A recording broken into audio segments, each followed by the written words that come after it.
Good afternoon, everyone. My hair looks terrible, but welcome to my live stream.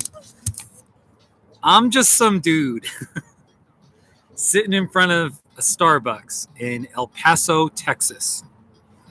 And I want to do a thing about Black History Month. It's time. It's February 13th, and I've been putting it off because I can procrastinate sometimes. Let's talk about Black History Month. Let's talk about, the theme is going to be about honoring the Black community, Black lives, specific Black people I know.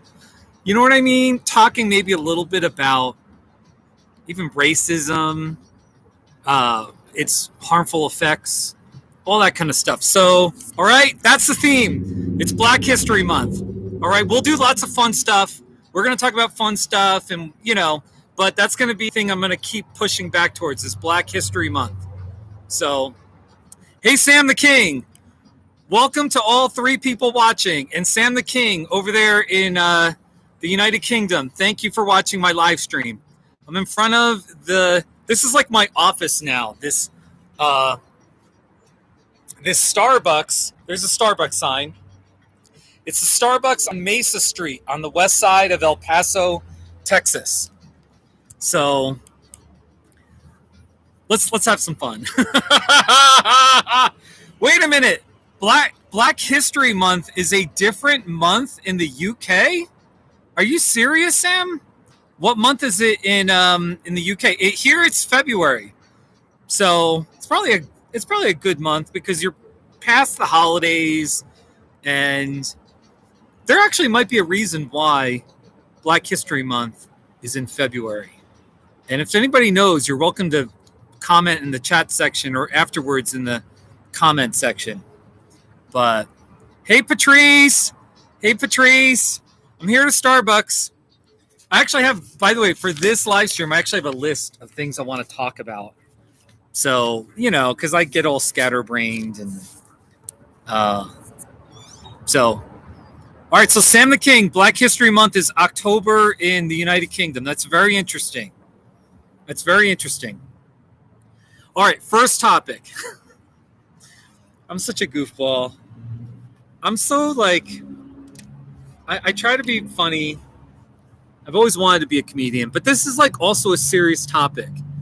And it'll be interesting to see how I work this. But on my list, here's the one thing.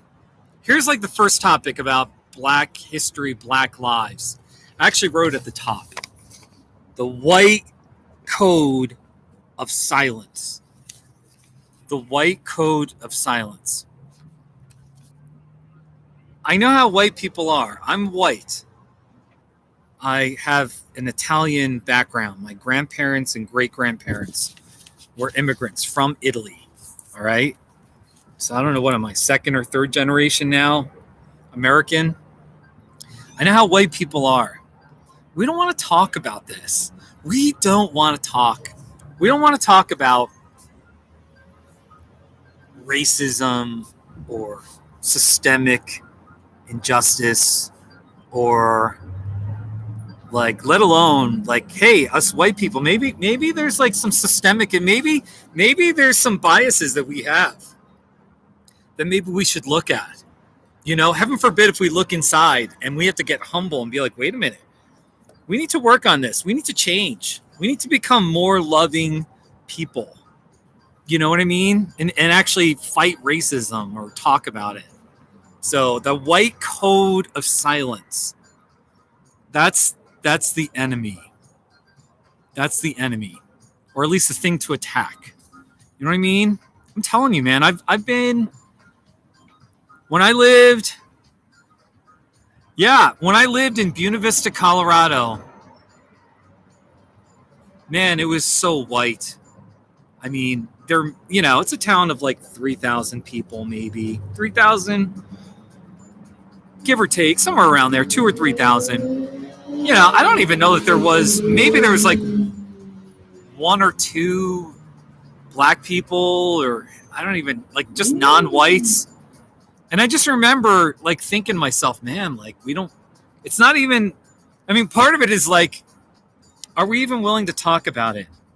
You know, sometimes I think white people, and I include myself in this, especially when you're just in a very white community and you don't even have any interactions with minorities, non-whites, and you can go days or weeks or months.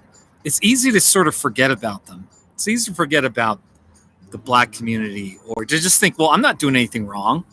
You know what I mean? I don't have to think about this. I'm not racist. Like, I remember thinking in Buena Vista, I remember thinking, I mean, I'm just hiking these mountains all the time. And I live in my little rental, and like, how am I racist or whatever? You know, like, I'm not doing anything wrong. I'm nice to people, but I still think it goes to the whole issue of silence. You know, and like, when there is injustice, when we know there's something that's not right, you know, are we willing to at least speak out or be like, hey, that doesn't seem right? Really? If that happened to us in a white community, wouldn't we be upset? But we always have our biases.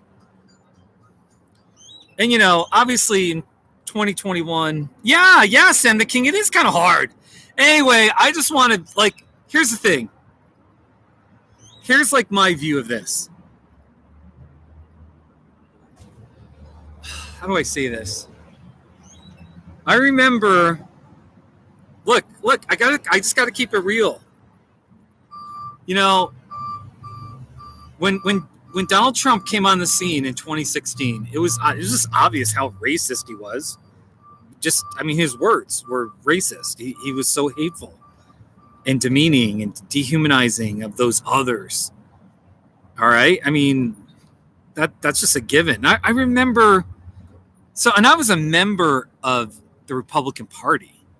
So for me, it was like really like, whoa, you know, this is like, so I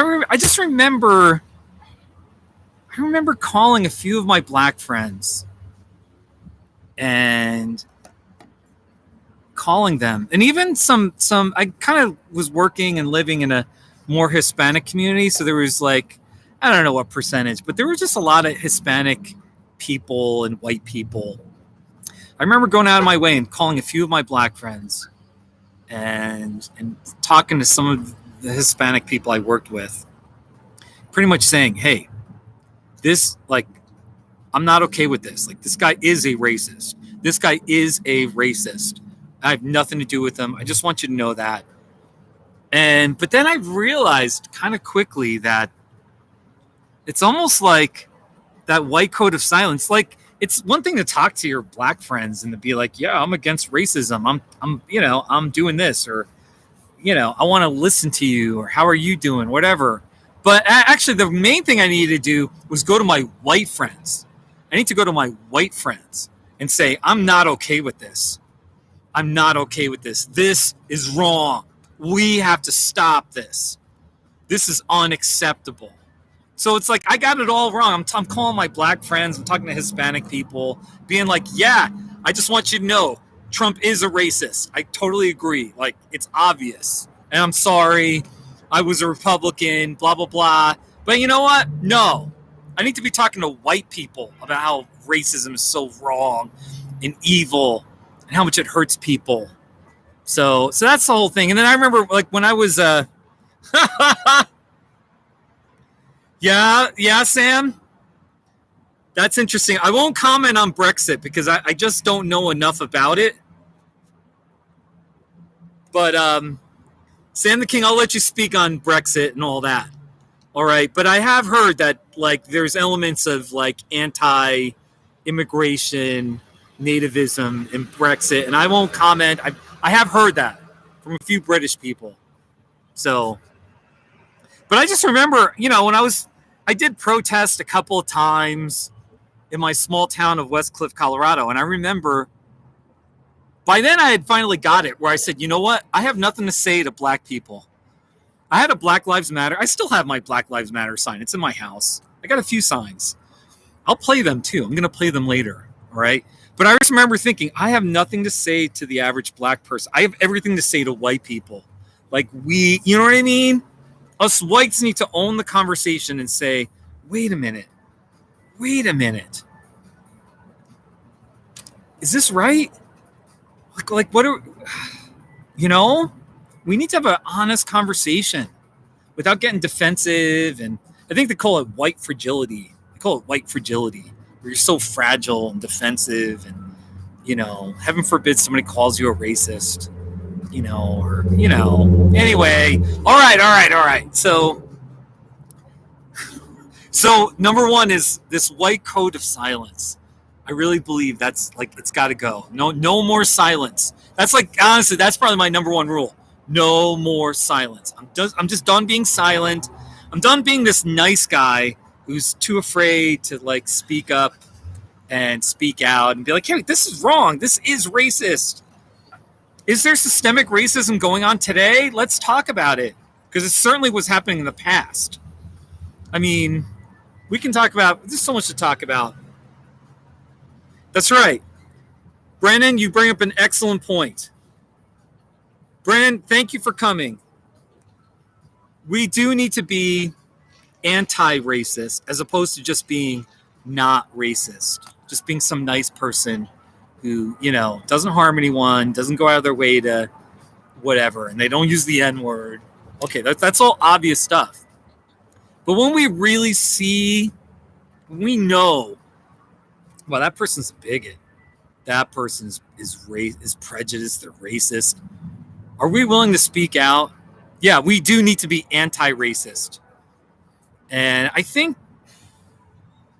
still think too much of the white community is about silence.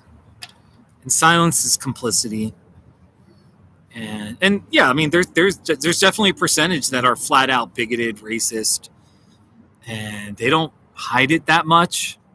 And yeah, I mean, they're probably Trump supporters, of course, just like Trump is a bigot, but there's still like this mass. I mean, I just know in my world, so many people where I would say they are generally good people. They're generally good people. They do their best. They're not looking to harm anyone. You know what I mean? They're they're law-abiding citizens, but they're not anti-racist. They're not anti-racist.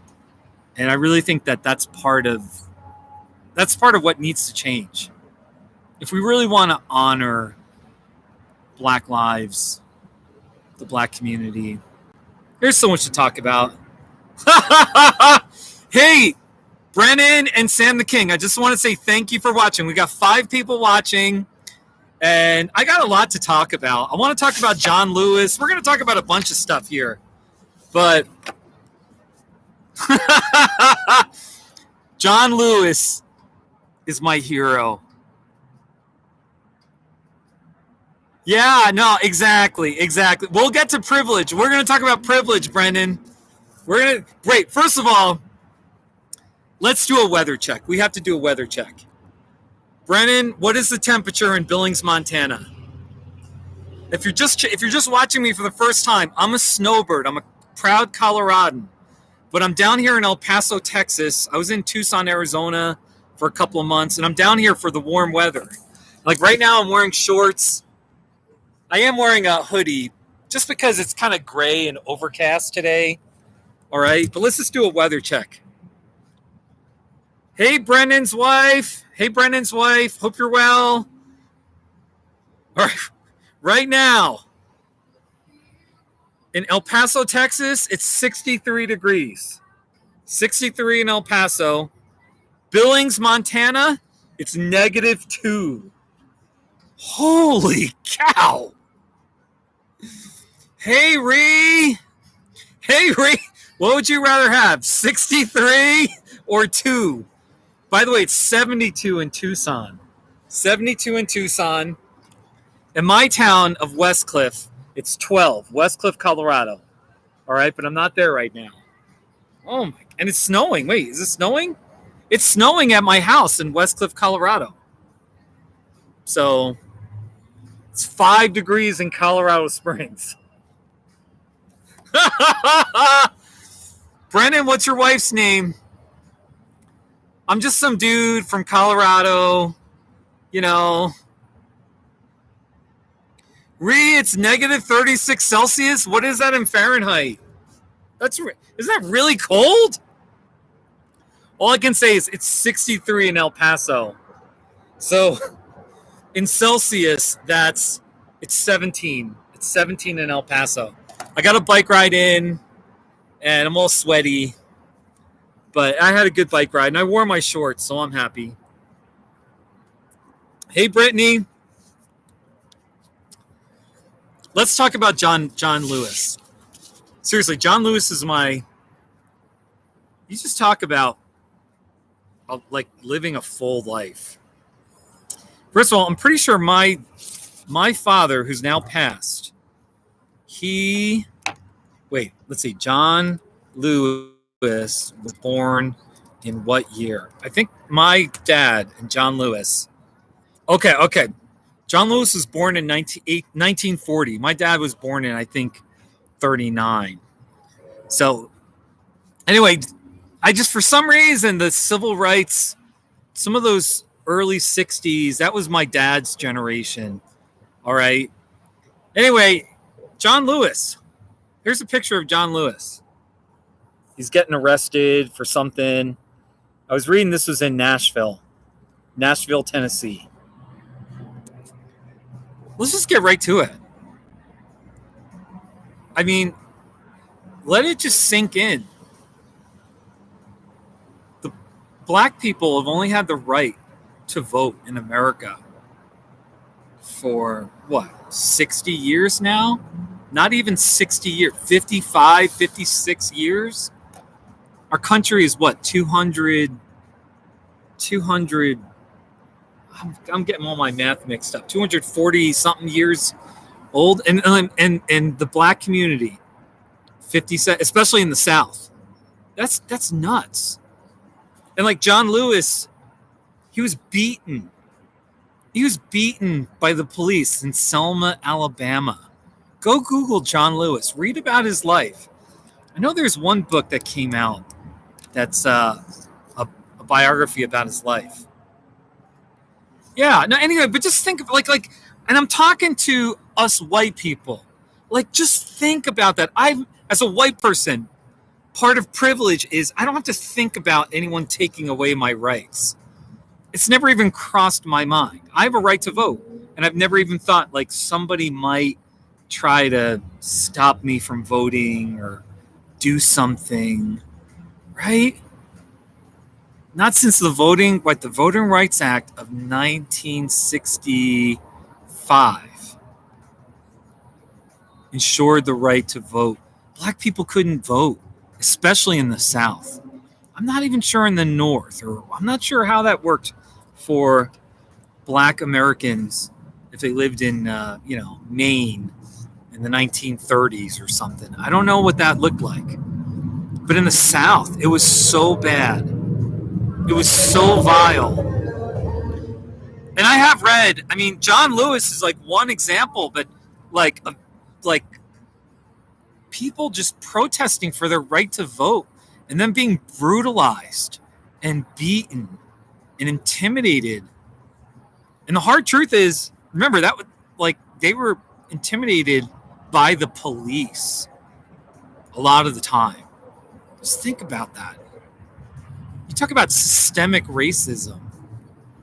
It just blows me away when people are in denial about systemic racism, or, they're just in denial that there is any racism, and it's like, what about even just 60 years ago? Are you kidding me? Are you seriously going to look at me with a straight face and say there wasn't any racism back then, or there was then? Those people were really racist. But now our hearts are totally purified and clean. And now today, there's none. Are you that foolish? Are you that, no. Are you kidding me? And then we, okay, so you know what I mean? Just that alone. Anyway, you just think about voting rights and, the civil rights era of the 1950s and 60s. You think about sports. in baseball. Baseball was a really popular sport in the 20th century. It really isn't anymore. Okay, but that's debatable. Football is definitely the king in American sports. All right, but black people weren't even allowed to play in the Major League Baseball until 1946. Jackie Robinson. Just think about that. Black history. Us white people, we don't even have to think like that. We don't have to, like, that's part of privilege. We don't have to, like if you want to play baseball and you're good enough, you can play. Just think about our history where it's like, oh, so you know what I mean? If you're a person of color, if you're brown, okay, your history, like part of your history is, yeah, they didn't want us playing. They thought we were inferior people. They hated us. They didn't want to be associated with us. They thought we were subhuman. And they said, go play in some other shitty league, some Negro league. You know what I mean? That's part of the story of black history. Well, I don't have that story. Like, I don't have that kind of pain or knowing that, hey, there was a time where I was not welcome. I was absolutely not welcome. Just think about that. So there's like the racism part, all right?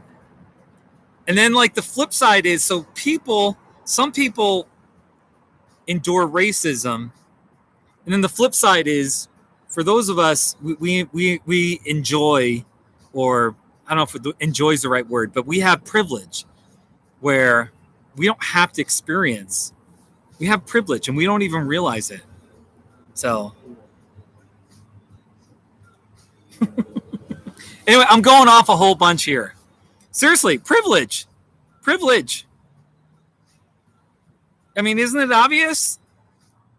You know? And that is correct. That's right. About, yeah, we don't have to think about walking down the street with a hoodie, driving our car in some neighborhood. The police pull us over.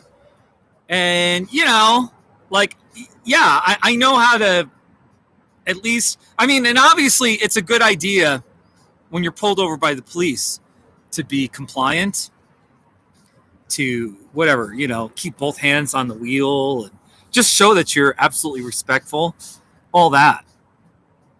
But there's no question, there's a bias that we have towards a black person walking down the street or jogging. What if someone's jogging in your neighborhood? I mean, that's sort of a hard thing to think about. Maybe that's even something I don't really want to admit, but if somebody was, I mean, I don't know. If a black person's sort of running in your neighborhood, I'm guessing, I mean, I know white culture, us whites would be looking at them like, who is that guy? Who is that? You know, much more than if it's a white person. We're like, oh, you know, it's okay.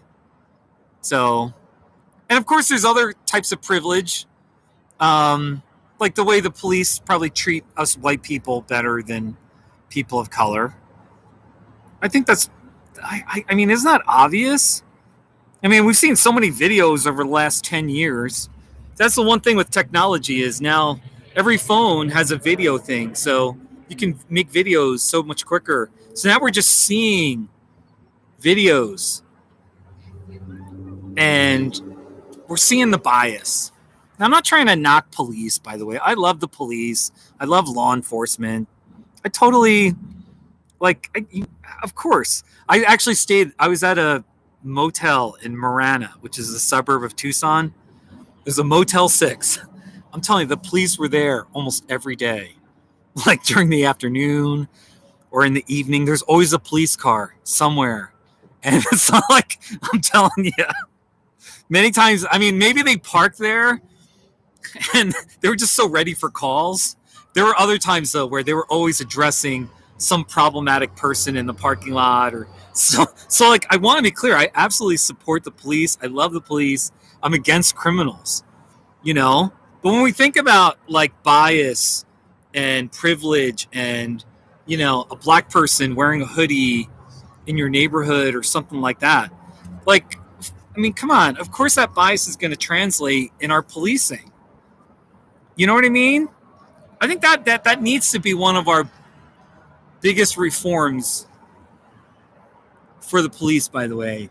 By the way, I support paying the police a lot more. I seriously do. The police should get paid way more. And the police should get a lot more support. Like any kind of like, I don't know, all sorts of like support, because they see so much hard stuff all the time. But they also need training about this whole thing about bias. And, you know, my understanding is, you know, European countries, they don't have this problem. They're not shooting people. They're not shooting black people like the way they are in America, you know? So, yeah, I know, exactly. Oh, really? Oh, there's a look. If there are people downvoting my video, it's totally okay. Seriously, it doesn't matter. Seriously, if you downvoted my video, I love you. Seriously, it's all right. But my main thing is, if anyone's gonna chat in the chat section, it's got to be clean. If there's any trolling, any questionable arguing, race, if I just suspect anything, I'm gonna boot you. So, all right, that's all I can do, and I appreciate people watching. So, yeah, and we all need to do more training. Look, here's my heart. Here's. I'm getting so dramatic here. All right, hold on. Let me sip some of my honey almond milk. It's a honey almond milk latte. It's decaf. It's okay. The honey, I might get a second drink. Anyway, here's my heart. Look, I just have to say this. I call myself a Christian. I won't push religion on you. I promise I won't. But I really do believe in Jesus Christ, all right? All right. It's not embarrassing, but anyway. No, and it's like, I'm just at this point where, you know, Christ's commands are clear. Love one another. Not only that, but like, love your enemy. Love your enemy. Jesus was radical in what he would say. Some of the things he said were so like mind-boggling and against our American culture and our values and all that. But I'm finally at this place where I'm like, no. I'm not going to be this silent, nice guy, this nice, white, silent guy, this white coat of silence. No, we have to love others, whether they're brown-skinned, they're African-American, they're Muslims, whatever it is, whoever our enemies are. And by the way, black people shouldn't be our enemies anyway. Think about that. They shouldn't be our enemies, okay?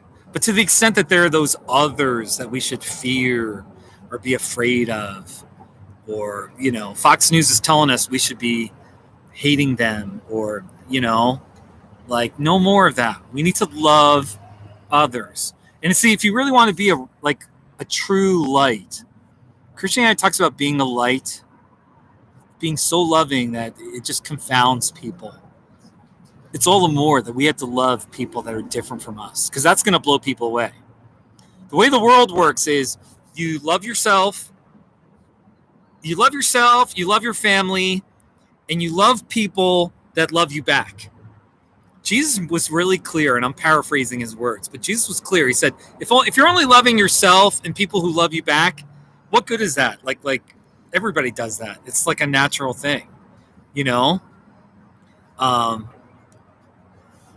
But to actually love someone who's sort of like unlovable, or they're your enemy, when you really go out on a limb and say, I'm going to love that person. Yeah, I'm going to leave my comfort zone. And that's what we in the white community need to do. We need to be like, no, we're going to love the black community. Maybe we won't agree on everything. Maybe we're not going to totally cure race relations and this and that, but we're really going to make an effort to understand what it's like to be black in America. What it's like to be black in America. You know, just think about that. Think about if there was like a some video game or transformer where snap your fingers and you have brown skin. You're an average you're an average black person. All right? Same personality, same name, same whatever. You know what I mean? Just think about that. And you went 1 week doing your life. Think about how probably things would be different. You know, for you. I'm guessing it'd be really different. The way people would talk to you, look at you, or at least like maybe even your long-term opportunities. People might have biases against you. Just something to think about. Because I dare say it would be really different. It'd be really different.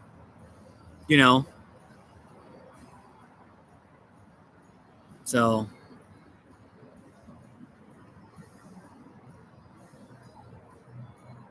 Yeah, Brandon, you got a friend from Mississippi?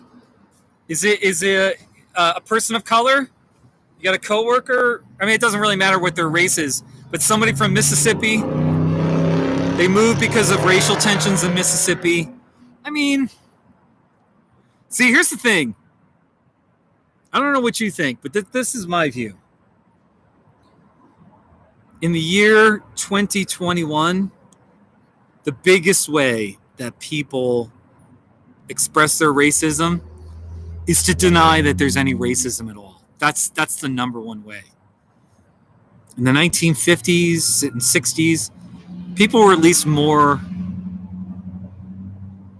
like they owned it more. You know what I mean? Anyway, but now it's like it's always about denial. It's always about saying, oh, sort of this white resentment. We get all resentful because we're like, oh, those minorities are always complaining about injustice and racism. And then we get offended if someone actually accuses us of having a racist attitude. And then we're really ticked off. So now we're double. Not only are we denying that racism is a reality, which of course it is, but now we're all offended because somebody called us a racist. You know what I mean? I actually had to work on that too. Like, I remember on Twitter, this was like 5-6 years ago, a guy called me a racist. It's a long story. Anyway, I've been humbly learning that, you know what? There are some things that are worse than being called a racist when you're not. And you know what that is? The harmful effects of racism itself. You know what I mean? So, you know what I mean? I'm working at not getting offended if someone actually accuses me of being hateful, racist, bigoted, So anyway, that's one thing that trips up a lot of my white friends. They listen to conservative talk radio and Fox News, and they have their one or two examples that that Jesse Smollett, some actor. I don't watch movies or TV, but he was is he gay and black, and he made up this whole thing about a break-in and something terrible, and was it racism or an anti-gay? I don't know, was it anti-police? But then he made up the whole thing. So then at least some, sort of like, the conservative talk radio, they run with that and they're like, see, that was a scam. That was a scam. And then, then they point to, see, racism doesn't exist. They got a couple other examples. Reverend Al Sharpton in the 1980s. There's one time where there was a woman that accused these cops, and it didn't happen.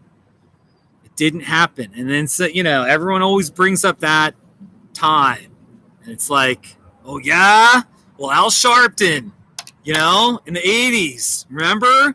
Jesse Small, they use these whatever examples to be like, see? Anyway, the bottom line is, hold on.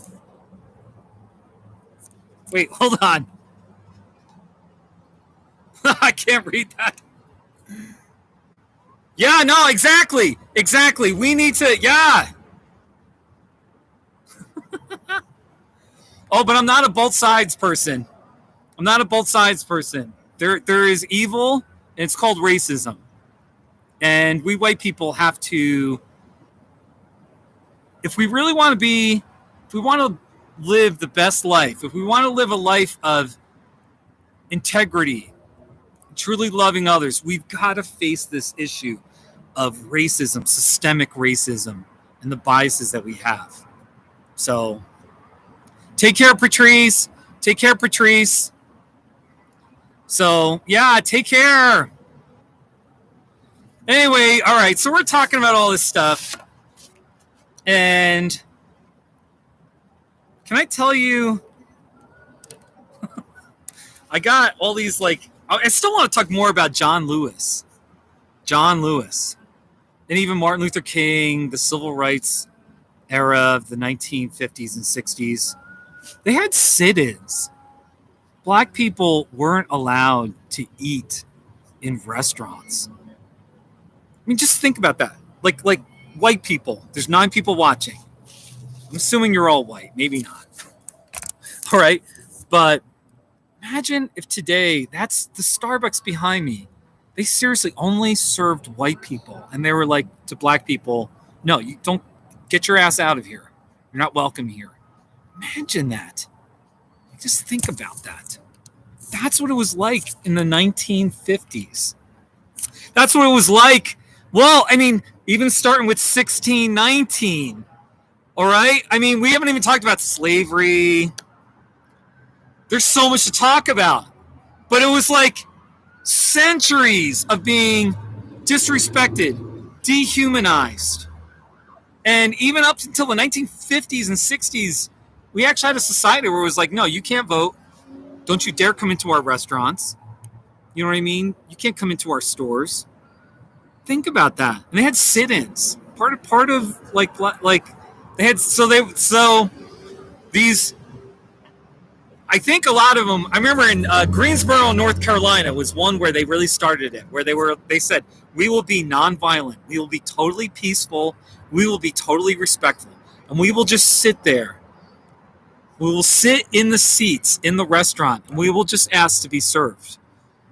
And they had these sit-ins where they would like sit all day, and the waitresses wouldn't serve them.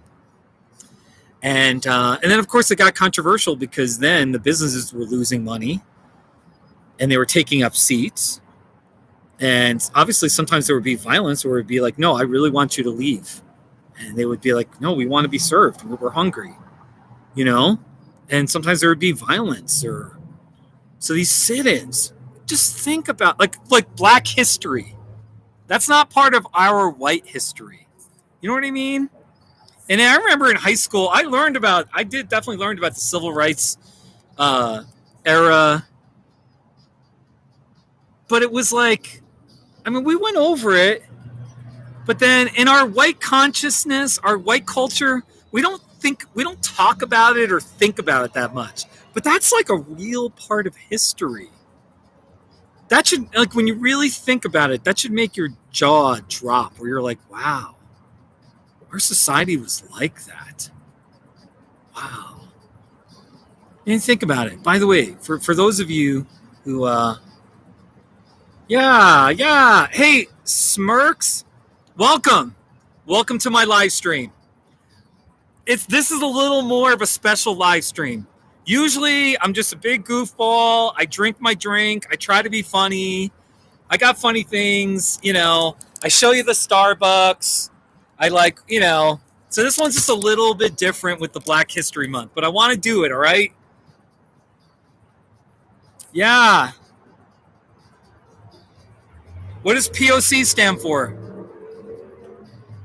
Brennan, I'm curious. Anyway, I forgot what I was saying. Oh, sit-ins, the civil rights era. I mean, seriously, this would be my question to people. And I know there's so many people that deny that there's much racism at all, and all these minorities are a bunch of complainers. Will you at least admit that there was diabolical racism 100 years ago? Will you at least admit 100 years ago that was absolutely wrong in America? The plight of the black community. You know, there was so much discrimination. There was this Homestead Act after the Civil War. I hope I'm getting this right. I'm still learning about it.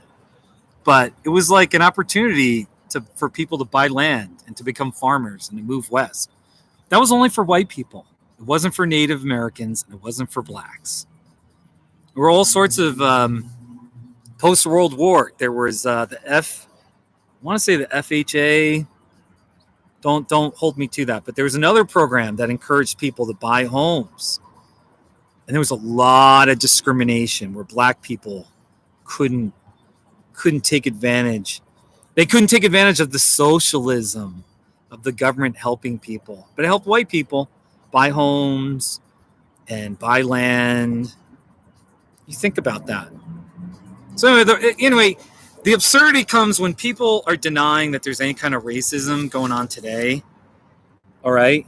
But then the absurdity comes in where it's like, what about 100 years ago? So most people won't deny that there was racism 100 years ago, with like the culture of intimidation, violent intimidation with lynchings, things like that. Black people didn't have rights, like, you know, in court. If you went to court because some white person wronged you or something, right? Or even just the whole issue of the Civil War, that there was a side of our country that decided we're going to fight to keep slavery. We're gonna start our own country. We want to own people. Think about that. And there's people with Confederate flags today. I will say this. I remember when Sarah Sanders was asked, because I was thinking along the same lines. Trump was saying some pro-Confederate stuff that was absolutely abhorrent and ignorant, and one of the reporters said, "Is like, was it good that the Confederacy lost?" You know? And Sarah Sanders was like, "I can't believe you would ask a question like that." And she didn't answer it. But of course, it was a good thing that the Confederacy lost, that slavery, this evil institution, was demolished. But that doesn't mean but then it was just another form of oppression that came after slavery. You know? See, it's a heart issue. It's a heart issue. It's a heart. Your heart. Yes, that's right. No, you're right, Brennan. Yeah, so it was exactly systemic. We need to talk more about how systemic racism shows up today in 2021. I'm guessing it's in our policing. It's in our justice system. It's in the probably more subtle ways that minorities don't get opportunities. Some of it is sort of like generational, where it's like, oh yeah, like us whites, like we own our homes and we have like our inheritances. We inherit it from our grandparents and our parents. So there's some of that as well. You know, there's no question our justice system, our police system, and I will say, like, even in some social ways where in our society, it's okay to have a president, our former president at least, just saying horrifically racist, bigoted stuff. And it's okay. And like, we just go about life. And to me, that's systemic. It's a form of, you know, but even just the way our president speaks about people, it was obviously systemic with Trump, where, you know, he's saying horrific things. Go back to your own country. He was saying to Americans in Congress, people of color, but go back to your own country. We don't say that to like white people that are Irish or I'm Italian. Go back to your own country. Go back to Ireland. Nobody ever says, hey, go back to Italy. So, yeah, I know. So anyway, I was just making a point I'm making a few points, but yeah, the Confederate flag and the Confederacy, and we never really made, you know, like, there's so much to talk about. Ha ha ha ha. Yeah, all right.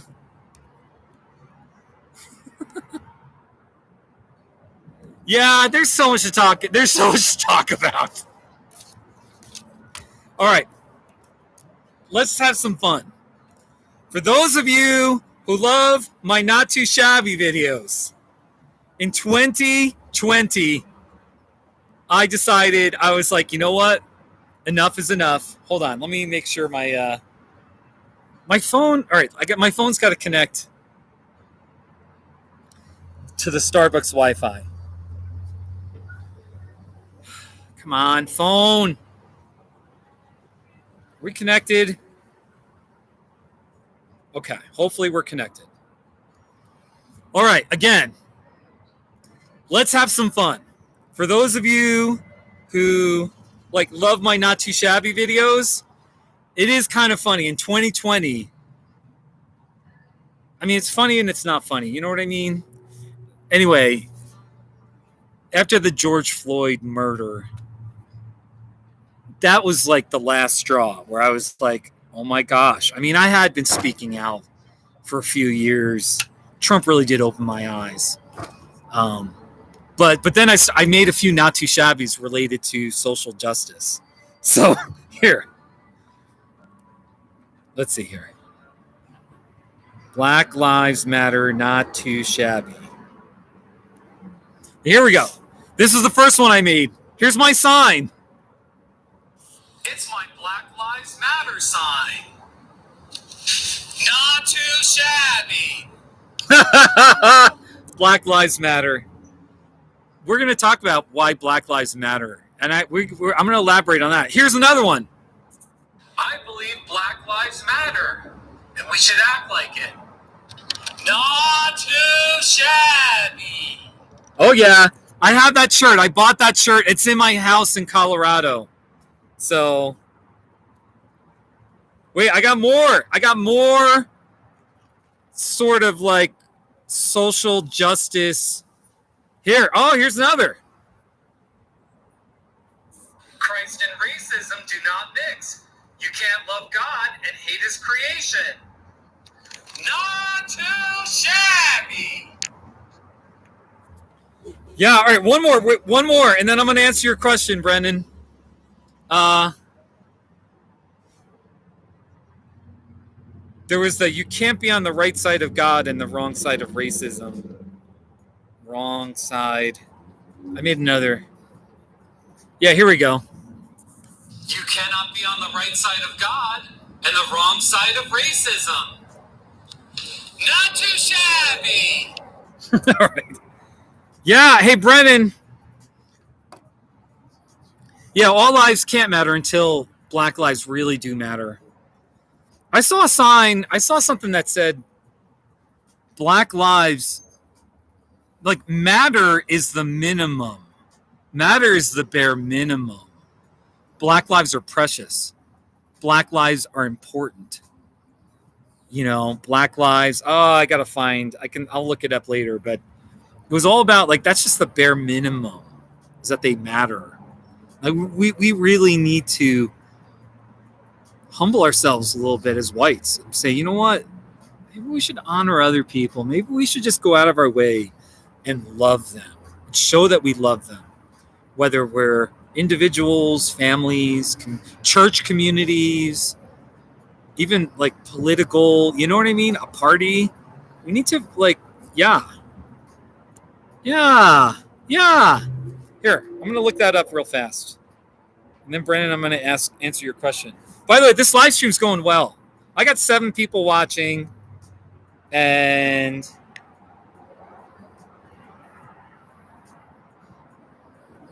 here. Darn, it's going to be hard to find. Wait, I'm going to find it. Sorry if this is boring. Where's my photo?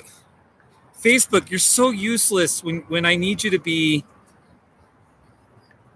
How do I access my photos? I'm on the Facebook app and I can't access my photos because Facebook is so stupid. Isn't there a photos tab? Edit public details, friends, photos. All right, here it is. That was annoying. I got mad there. Hey, here's a weird one. Sad blondes are all around me. Ha ha. Look at all the sad blondes. I was in a meme. All these crying blondes. I can't find.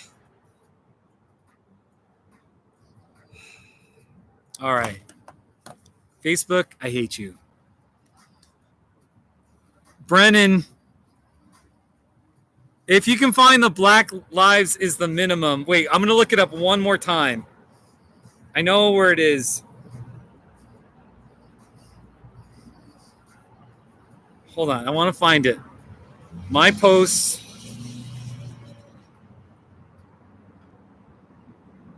Way to go, Facebook. I was about to quit Facebook. Wait. I'm going to find it. Oh, gosh. Here it is. I found it. Matter is the minimum. Black lives are worthy. Black lives are beloved. Black lives are needed. Matter is the minimum. So let me just be clear. You know, to my black friends, acquaintances, I've got a few that are good friends in my, their phone numbers in my phone. They don't watch my live streams, though, because they have lives. They actually have a life. But seriously, to anyone watching, Black lives are worthy. Black lives are beloved. Black lives are needed.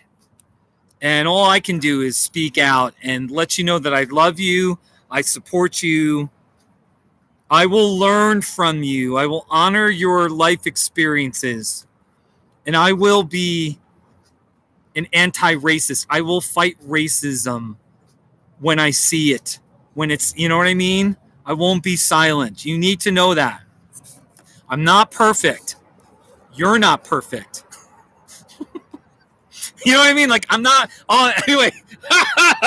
No, but seriously, like, I will fight for your dignity, even if we don't like each other. Maybe, seriously, like, maybe the average, I don't know, person of color, like, we might not like each other, have nothing in common, whatever. You know what I mean? Like, that's okay. Like, we're all different. We all have personalities, and it's all right if you don't like me, because my face is ugly. But seriously, I will fight for your dignity. I will fight for your rights. And I will say, I mean, matter of factly, if we ever have another president like Donald Trump, who's like openly racist and dehumanizing you and sort of degrading you with his rhetoric, I will speak out again. And of course, if anyone else is doing it, of course, too. You know what I mean? So, okay. Yeah, no, exactly. Black lives are worthy, they're important, and they're needed. You know what I mean? And there is that, like, white uncomfortability where people are like, I know how white culture is. It's not cool to act like, hey, I like brown people or those minorities. Maybe we shouldn't be so mean to them. Maybe we shouldn't be so hateful towards Muslims or Mexicans. Or it's okay to disagree on things, but once you cross that line in sort of not acknowledging their right to their human dignity, I will fight you. I will call you out on it. Totally. And if it means ending our friendship, that's fine too. Yeah. Okay, Brennan, you asked a good question earlier. I did protest a couple of times in Westcliffe, Colorado. All right. It was like, I don't know, it was like a week after George Floyd. All right. There was actually an organized protest on Saturday morning, and I showed up, and there was like 75 to 80 people that showed up. Westcliffe, Colorado. We're kind of this small conservative town, cowboy town. Lots of people carry little piece of, Alabama in Colorado. And I had my sign, and we marched down. We walked on the sidewalk on Main Street. It was beautiful. The day before, I got a fun story, actually. I got pictures. If I can find it here, I'm going to talk as I scroll down my phone. So I remember I heard about the protest on Saturday, and I remember thinking, it was like Friday morning, and I was like, all right, well, I'm going to make my sign. And I made a sign, and then it was like Friday midday, and I was like, I'm not going to wait tomorrow to protest. So I went to the courthouse in my Custer County, and I was all by myself. I had my Black Lives Matter sign, and I had my white silence equals complicity sign. And I stood there by myself for about 45 minutes, just by myself. And it's a really quiet, lazy little mountain town, but I definitely got looks. There was one guy that works, I think he had like a town truck. He worked for the town of Westcliffe, and he rolled down his window and he was looking at me, and I knew he was going to mock me, and he just said, "Hey, all lives matter," and he gave me this look like I was stupid, So one guy yelled, "All lives matter." There was another guy. Remember, this is the day before when I was standing there by myself.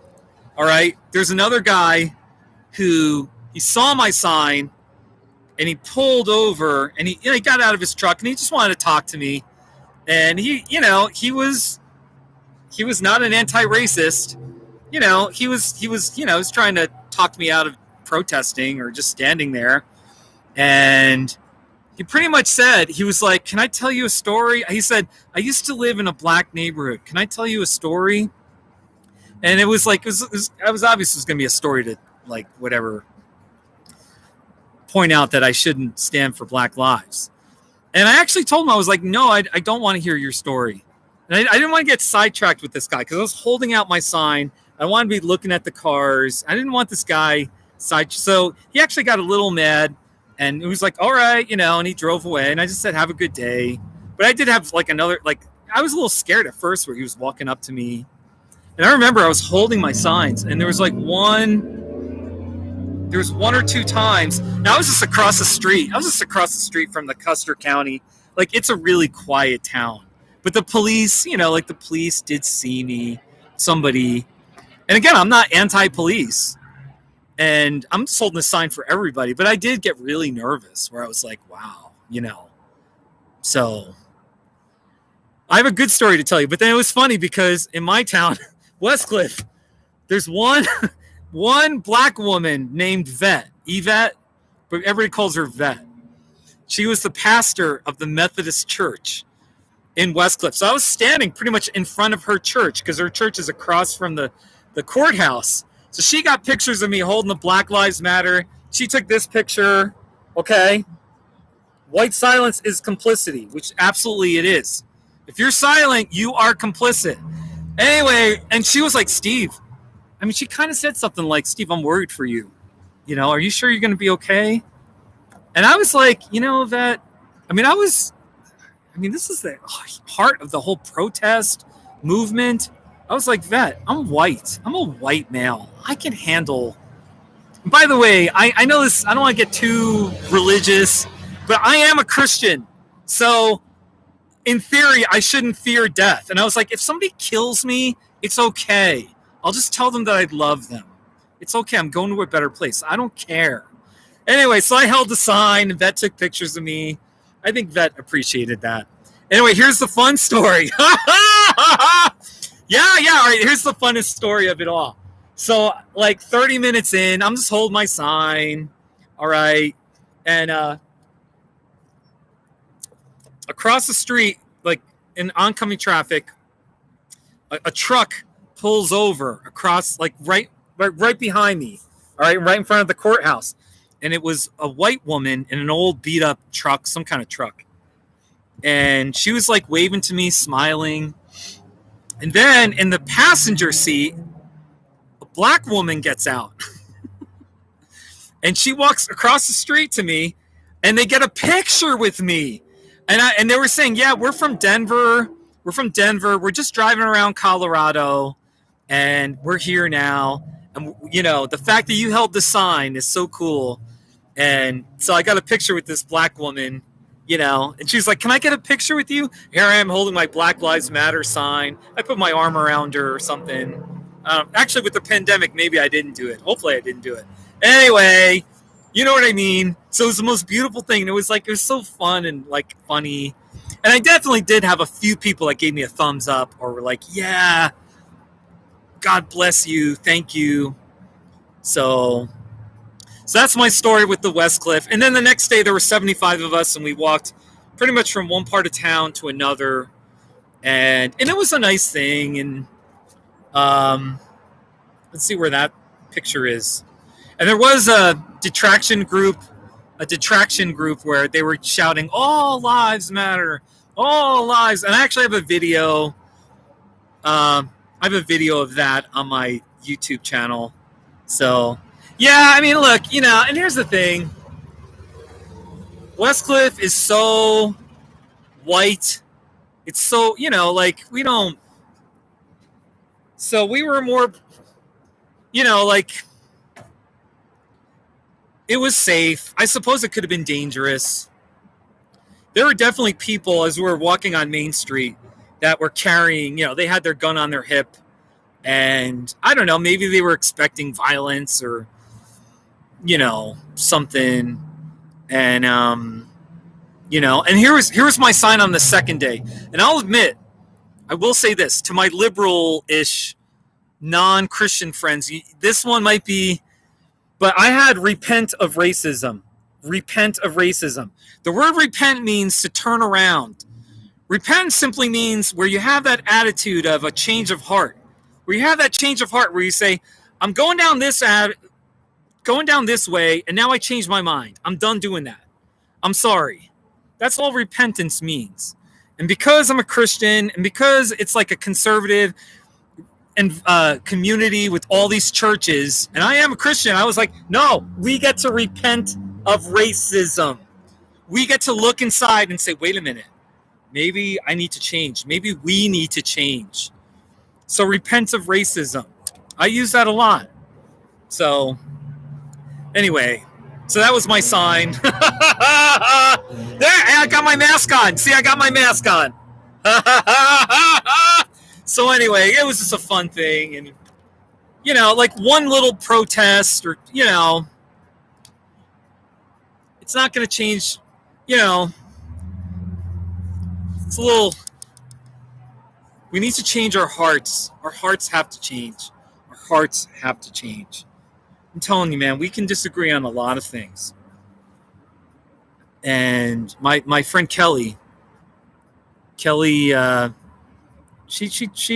said this so well. She was like, I reject liberal versus conservative. I don't do that.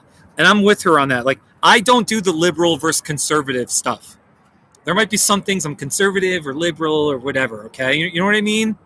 But wherever you're at with like liberal, conservative, religious, non-religious, or I don't know, white or non-white, or we all need to agree as a society, as a community, that racism is unacceptable. You know what I mean? We all need to agree on that. And there can't be any tolerance for racism, you know? So that's my big thing. That's my thing. And really, we can disagree on taxes or all sorts of topics, and we live differently, and, you know, we got to work out our differences. And the best way to work out differences is in a democracy, you know, as opposed to violence or whatever, or bullying, or, you know. So, but anyway, so this is a couple of fun stories from Westcliffe, you know. Here, and then here, I have my Black Lives Matter sign, and it was like, there are the mountains of Westcliffe, Colorado. So, you know, it's just one of those things where, and I know, I like Westcliffe, Custer County, where I live, you know, there's really a lot of good people, but I still wonder about privilege. Like, if I was black, how would people treat me? You kind of wonder, because like where I live in Colorado, it's very much like, kind of has that rural Montana feel. There's a lot of ranchers, there's a lot of rednecks, and it's pretty rural. And in general, those I'm sorry, but they're not they're not the most open-minded types of people that live, ranchers, rednecks, and kind of rural areas. You know what I mean? And I mean, like, and I can feel it. Not just where I live right now, but a lot of like white cultural areas where it feels like, don't talk about racism or loving the black community. Are you kidding me? You could just feel the eye roll of like, oh my gosh, this guy is so liberal. Get rid of this guy. He's not cool. I need to shut up. I just need to shut up and be cool. You know what I mean? That's the spirit, the culture of my people.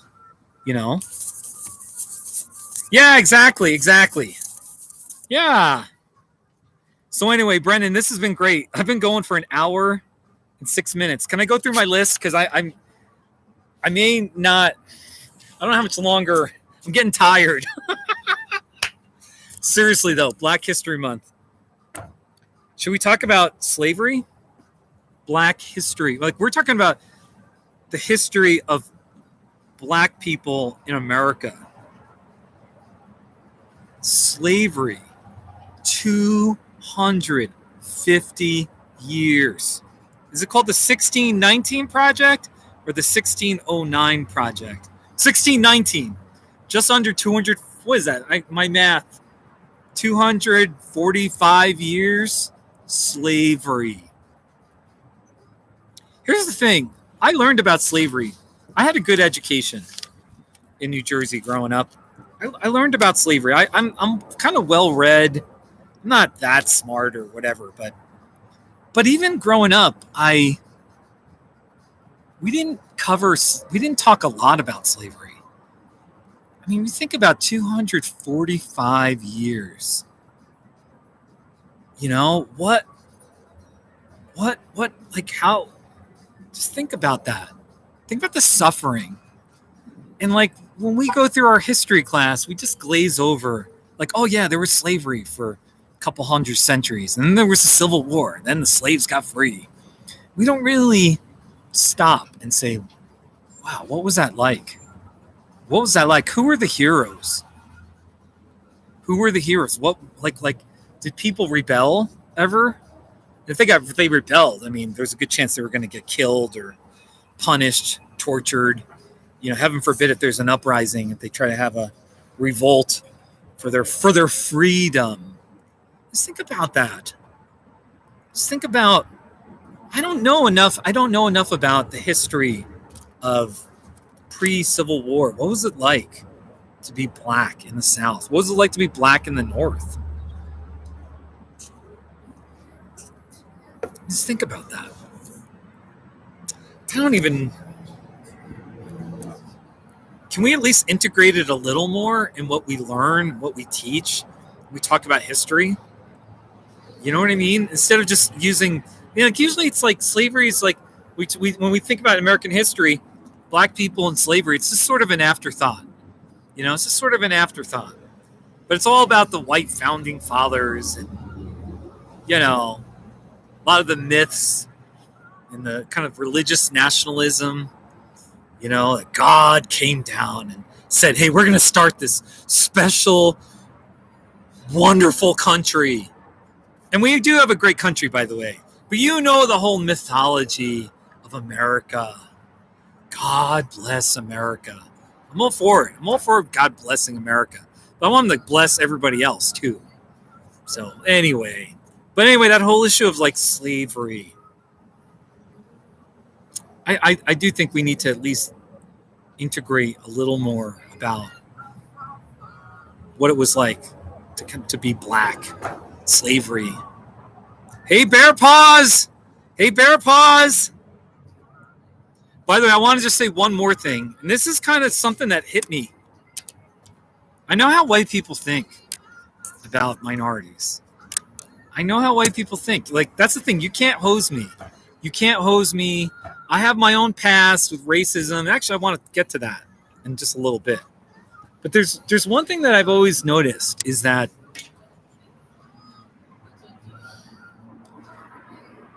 like nowadays, one way that racism shows is always blaming. You see, it's very related to economic justice as well. But kind of we whites have this attitude of like, those minorities, they're lazy. They're lazy. They're on welfare. You know what I mean? It's there. It's there in white culture. They're lazy. You know what I mean? All they want is welfare. They want government handouts. It's a huge thing. You know what I mean? Okay? But then it's like, here's the other thing too. During the whole slavery period, then who were the lazy ones? We had black people working and then they weren't getting paid. They were slaves. So it was the slave owners that were lazy, right? Weren't they the ones that were lazy? It's funny how that works. You know, it's always the minorities that are the ones. You know, we blame the minorities for whatever, being poor or whatever, you know. This is their problem, you know. But then when they were working hard and building the country, we really think about it. You know, the people that worked on farms, these slaves, they were the ones that built the backbone of the country. And then they weren't paid. Were they lazy then? Were the slaves lazy then? Who were the lazy ones? Actually, it was the white racist slave owners. Those are the ones that were lazy. Think about that. You know? So, yeah. Anyway, it's just something to think about. It's just something to think about. So, I remember when Trump, I mean, you know, and just moving it to modern day. I remember when Trump pretty much said the Puerto Ricans were lazy and they just wanted a handout. He said that. I mean, he absolutely communicated that. You know, the Puerto Rico had that awful hurricane. Actually, didn't they have 2 hurricanes? Trump was like, they just want a handout, you know, because, you know, they're Puerto Ricans. They're sort of brown-skinned and they're Hispanic. You know, you can say that. And to me, that's partly systemic racism. It's racism. So, you know. Anyway, no, you're absolutely right, Brendan. It's easier to blame others than to change our own behavior. And not only that, it's easier to blame others than to humble yourself and say, you know what? I was wrong. I was wrong. I'm sorry. I was wrong. Nobody does that. Most people don't. Oh, really, Bear Paws? Oh. Hey, all right, let me take a few sips.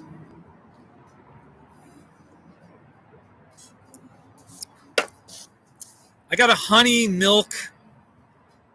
almond milk latte. It was okay. I want to talk about a few things in my personal life. I've got it here. It says my history. Some of this is kind of like, might be confessional, or I don't know, but number one, when I was like 19 or 20 years old, I went away for college for 1 year in New York City. And I flunked out. I was really dumb and partying and doing stupid stuff. And I failed out. So then I was living back home with my parents. Sophomore year, I was 18 or 19. And I was doing better. But anyway, I remember I had a Confederate flag. I don't know where I got it from. And I actually had it. I had a Confederate flag, a reasonably pretty big Confederate flag. And I had it over my bed for, I'm thinking like a few months. I don't know why. I don't even know where I got the Confederate flag from, or somebody gave it to me. And at the time, the time, it wasn't. I know for me, at age 19, it felt like it wasn't about. I wasn't even really thinking that much. But there's these people right there. Anyway, sorry, they were distracting me. Anyway, I had a Confederate flag in my bedroom when I was about 19 years old for a few months or something over my bed. And I remember just thinking, it wasn't about, anyway, at the time I was pretty ignorant. I didn't realize what that symbol stood for. I thought about the rebel part, that like, yeah, I'm a rebel. You know, like it's kind of cool to be a rebel, to be against the norms, you know, to rebel. And I think that was like what I was more interested in about it.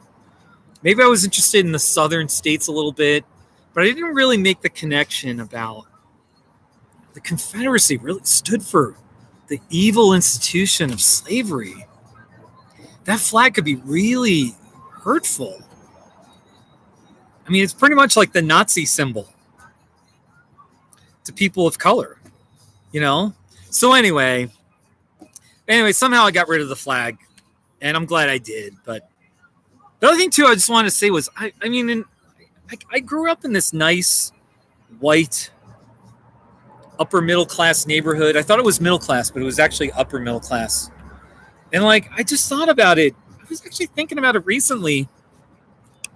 It's not to disparage even my parents or anyone, but I don't remember one time in my childhood from 0 to 18 where somebody taught me that like racism or sexism was wrong, that I should watch out for that I shouldn't judge people. Like, I don't know that anyone ever told me that, or it wasn't like a value that was discussed much at all. I mean, just think about that. I know how kids are. You're in the elementary school, you make fun of this kid, or, you know, they look this way, you make fun of that person. But I actually regret just some of these silly little things. There was nobody that was like, hey, that's wrong. You shouldn't be talking about anybody that way. And I don't know. It just got me thinking. Actually, I will, like my uncle, like I was a young child in the 70s. And I remember my uncle, my mom's brother, talking to me about brown people, and we all need to get along, and like we all need to be, we're all one, we're all human. I remember talking a little bit about that. That's about it though. But like anyway, it just goes to show that I guess the big question I'm asking is indirectly is, in our white culture, do we actually really ever just talk about how racism is wrong, how it's hurtful, how it hurts people, how it dehumanizes people, why it's evil? Do we ever really just talk about that? In the day-to-day, we don't do it. I don't think we do it much in our schools.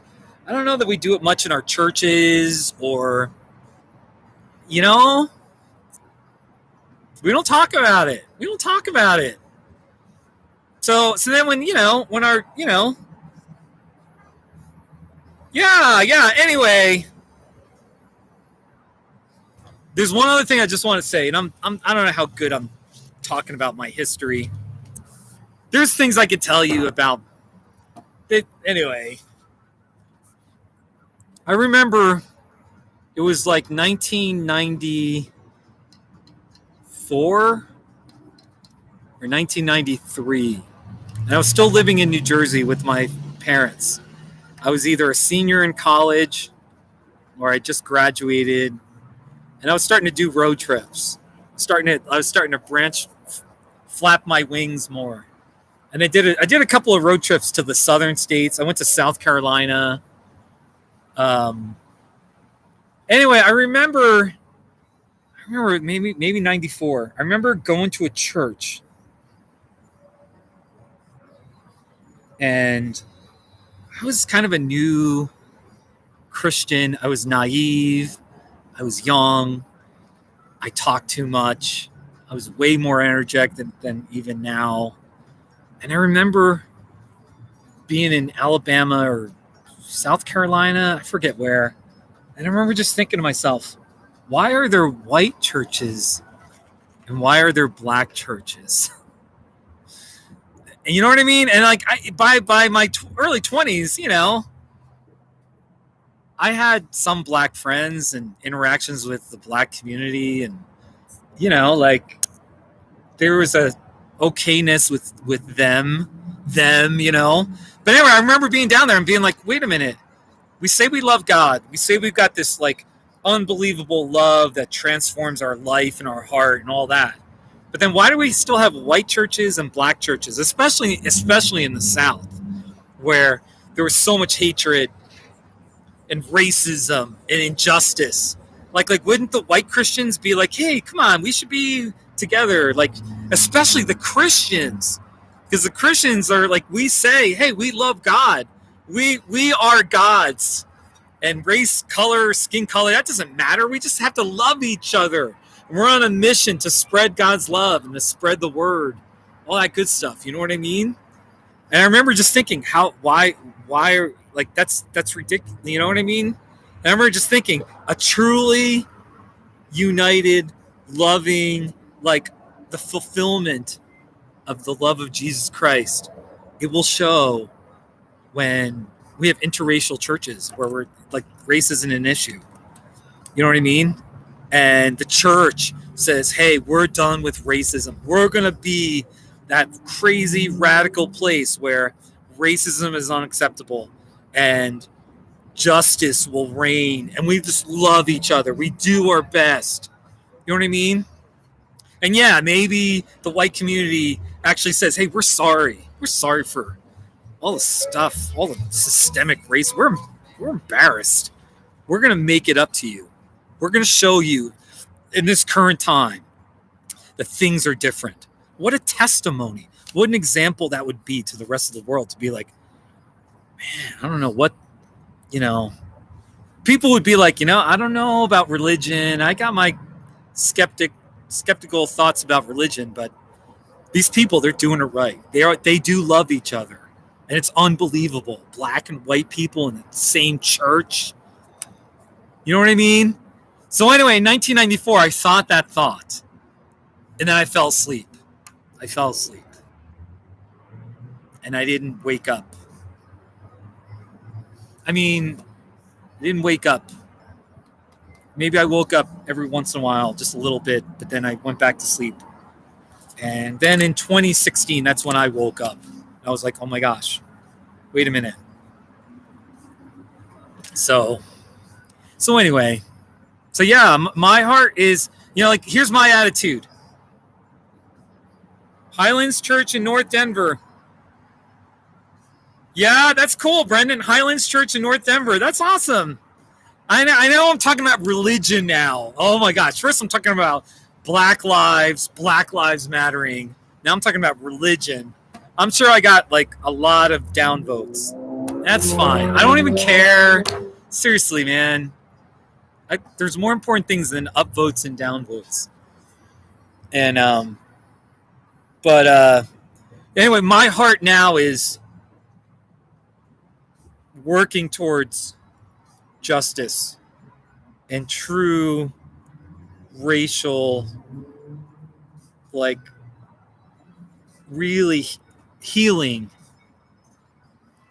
and, undoing the damage and getting to a point where we're so radical where it's like, oh my gosh, these Christian people, they actually love each other.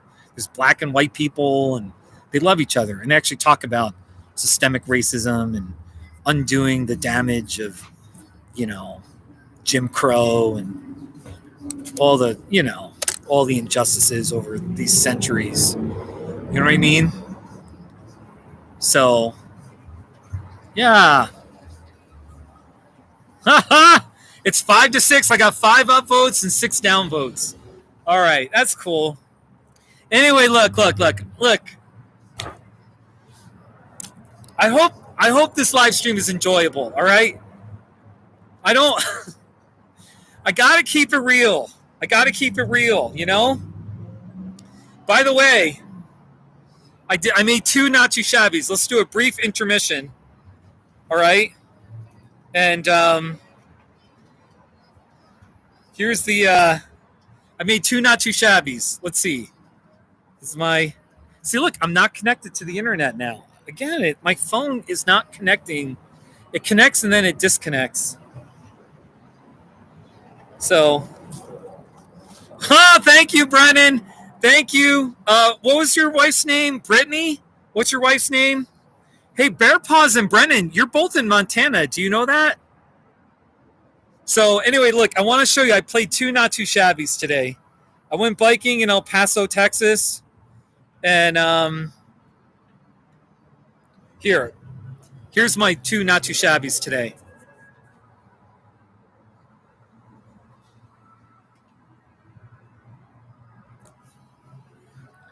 I'm biking on a sidewalk in El Paso.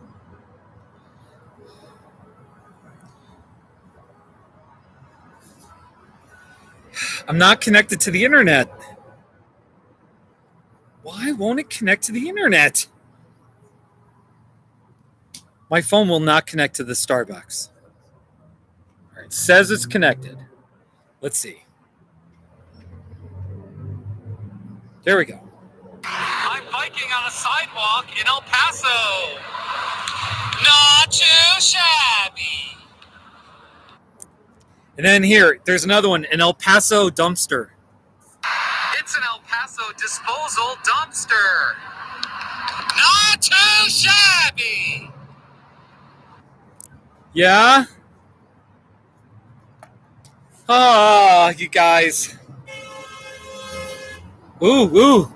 Someone's cut off somebody there on Mesa Street.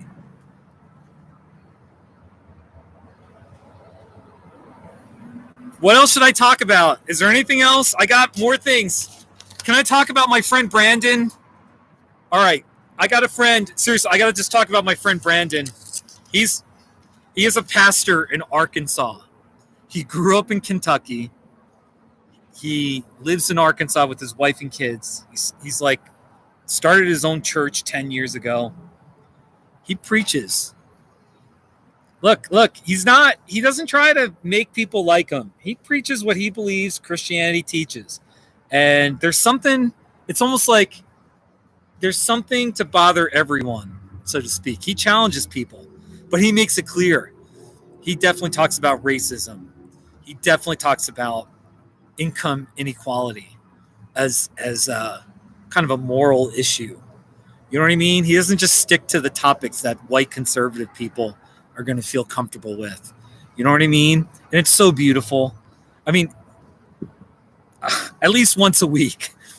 I don't know. It just seems like more often than not, recently, he's been speaking out, saying what he thinks of the Confederate flag when that comes up, saying, I'm a pastor. And he gives a Christian reasoning.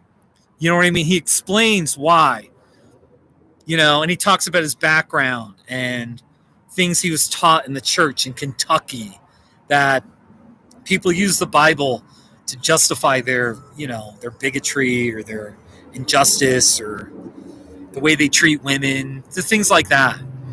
And he's just out there and says, no more of that, So anyway, all right, I'm running out of things to talk about. Maybe that's good. Yeah, one of your brothers and his umpteen kids lives in rural Alabama. That's cool. Arkin freaking Saw.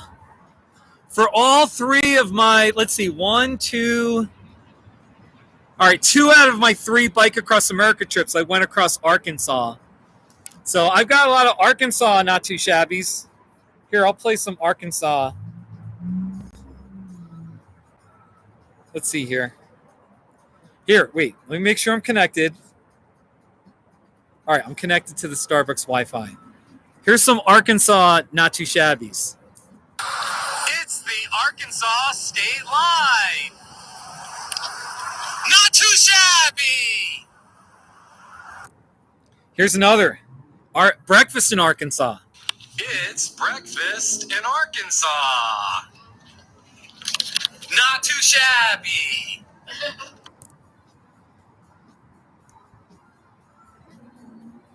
The Arkansas River. Here's the Arkansas River. This is in Colorado. It's the pretty Arkansas River. Not too shabby. Brennan, me too. I can't stand when people use the Bible to defend their hatred too. By the way, hey, let me say one thing. They talk about hatred, stop your hatred.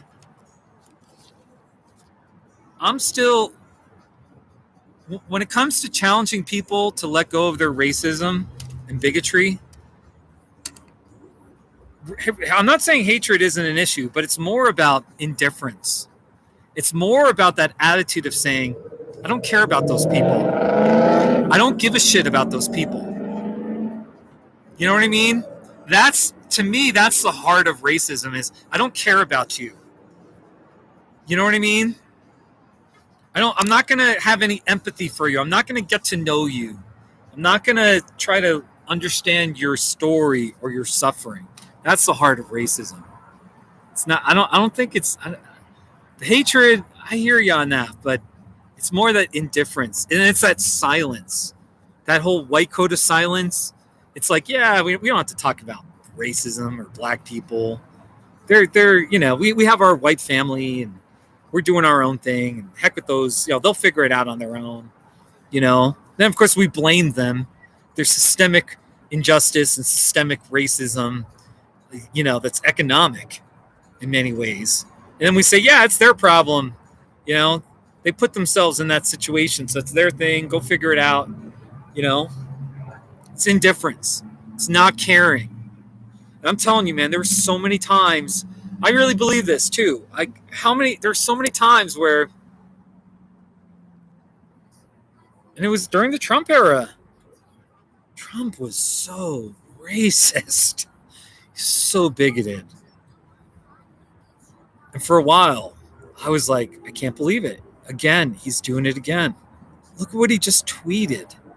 What an awful, diabolical thing to say. And I would sort of go on Facebook, usually Facebook or I don't know. And there would be so much silence. I have so many white conservative friends. They're not my friends anymore, by the way. They're not my friends anymore, unfortunately. But it was like years where I just knew, I had in my mind the type of white conservative people, and they would never speak out and be like, yeah, you know what? I like Trump. I like his policies, but yeah, he went over. He should not have said that. Never. I never got that. That's why those friends are now ex-friends.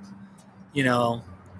So anyway, but I still think it's about indifference. It's about, I don't care about those people. Heck with them. Screw them. It's a lack of empathy. We don't remember the policy of cruelty with separating children at the border, that whole cruel policy. That's not about hatred. That wasn't about hatred. That was about saying, I don't give a shit. I don't care about your suffering. I don't care what happens to those kids. Out of sight, out of mind. They're in some little building far away, and I don't have to see them. I don't care. I have more important things to think about. That's the heart of like the racism, the injustice. I don't care about those people.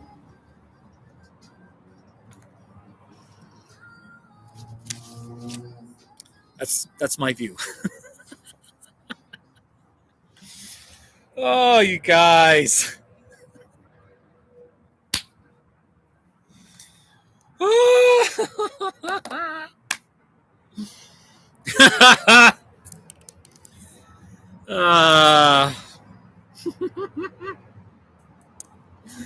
don't know what else to talk about. I'm looking at my sheet of notes here. Voting rights. We can talk about Martin Luther King.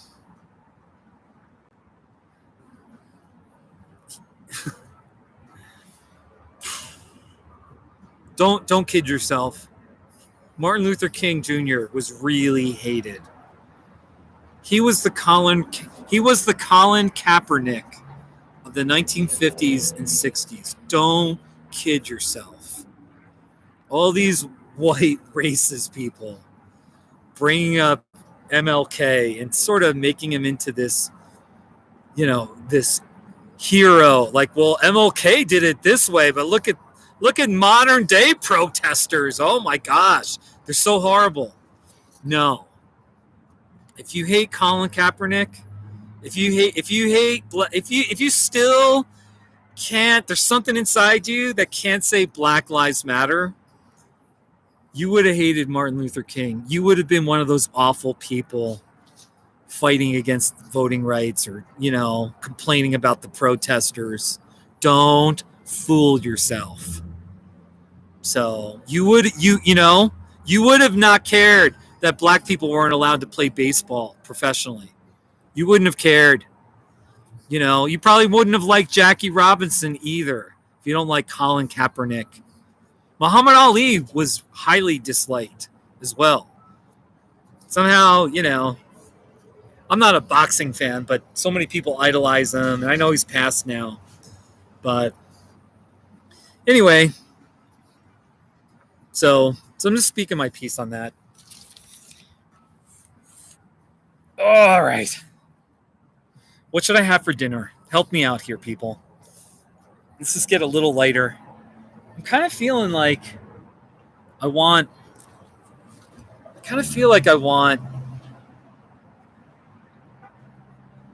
Italian. I want chicken parm. I'm getting tired of eating Mexican food, everyone.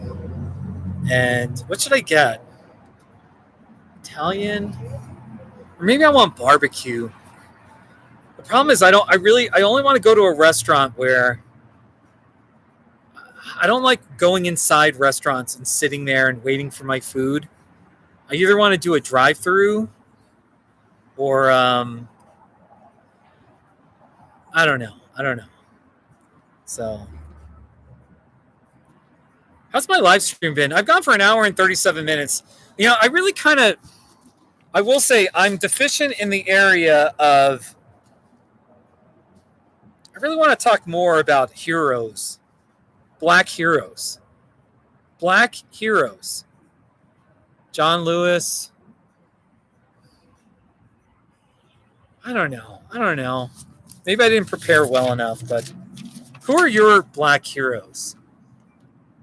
You know what I mean? I'm kind of curious. I want to learn. I gotta be honest with you. I'm not reading much these days. I'm not a reader anymore. The last few years, and after I wrote my book, my book was published in December 2014.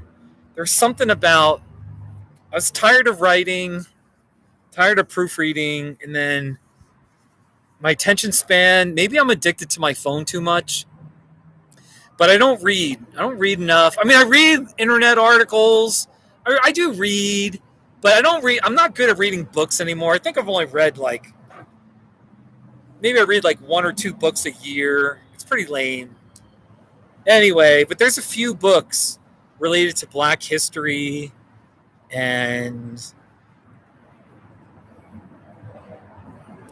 sort of like Christianity and racial justice. I need to get into some books. Harriet Tubman! Yes! Harriet Tubman! Brennan! Ding, ding, ding, ding! You, that's great. Harriet Tubman. So, all right, help me out with Harriet Tubman. She was the mid-1800s, and was she helping slaves, escape? Was that what she was doing? Harriet Tubman. Didn't she helped, she was trying to, she was part of the abolitionist movement somehow. But, I mean, when you were black, living in the South, that could be very dangerous. But, right? Isn't that what she did? I need to read up more on Harriet Tubman. I'm all for putting her on the $20 bill. I thought about it. See, that's part of, whiteness. You think about white privilege. Every single person Every single person on a American bill, a dollar bill of whatever number, denomination, has a white male on there. Why not have a black woman? Why not? I gotta admit, there's a tiny part. Like I know white culture, and there's a little bit of a part of me that's like, no, don't put a black woman on. Like that's gonna be weird. Like it would feel weird. I know how us whites are gonna think. It's gonna be like, oh, it's weird. This woman, I think she has a thing on her head, that 1800s attire, whatever it is. She's not even smiling. In the portraits of her, she's not smiling. Anyway, that's a roundabout way of saying, yes, put her on the $20 bill. Let's love people. Let's love people. Let's love black women and say, we're going to honor you. We're going to put you on the $20 bill. Put Harriet Tubman. You know what I mean? It's not that big of a deal. Let's do it. Let's do it. It's wonderful. Hey, Brittany. Hey, Brittany. All right, seriously, I just want you to know, this is like kind of more serious, this live stream. I'm in El Paso. Look, I'm at a Starbucks. See the Starbucks? And I'm in El Paso, Texas. I'm wearing shorts. I'm wearing shorts right now. You see my shorts? It was 63 when I started this live stream. Hey, Switchblade. Canada has Viola Desmond on the $10 bill. That's really cool. Yeah, you know what? Honestly, I already have some. I know the books I should be reading, and I forget that some of the titles I can't say them right off the top. But anyway, I'll check out those books. I'll check out any book that you recommend. So, beautiful El Paso, Texas. Got a couple of mountains right there. So tomorrow, I'm going to the Organ Mountains Desert Peaks National Monument. It's outside of Las Cruces. Here, wait, I'll show you. Hey, Brittany and Brennan, you need to come down here. Seriously, if you have a cousin in Las Cruces, come down here. Come down in February. I mean, it was 63, 65. I just want to show you the Organ Mountains. Where are they? Here they are. Those are the Organ Mountains. They're east of Las Cruces. So there's some kind of like national park, national monument, and there's hiking trails. So tomorrow I'm going up there to go check it out and at least hike or see what's there. And so, yeah. Hey, Southpaw. Hey, buddy. Black Lives Matter. I sound like I'm saying it like Merry Christmas. Black Lives Matter. But actually, I've had a couple of black friends. I just say it. Black Lives Matter. You know what I mean? Anyway. Hey, Brennan, you got a cousin in Yuma? Brennan, seriously, just come down here, man. I'm assuming do you work a normal job, so you can only come down here for a week, maybe a week vacation. You should come down. If you can come down here for a couple of weeks, get a car rental and go to Yuma for a couple of days, go to Las Cruces, hang out in Tucson, go to Saguaro National Park. I don't know how long you've seen my videos, but I've got the saguaros, Yeah. Brittany, how did you two meet? How did Brittany and Brennan meet? I'm kind of curious how you met. Did you meet in Montana or something? Or did you meet at what would be a stereotypical Montana place to meet? Did you meet at like a feed supply store or something? Something. Montana. I just think about cowboys, You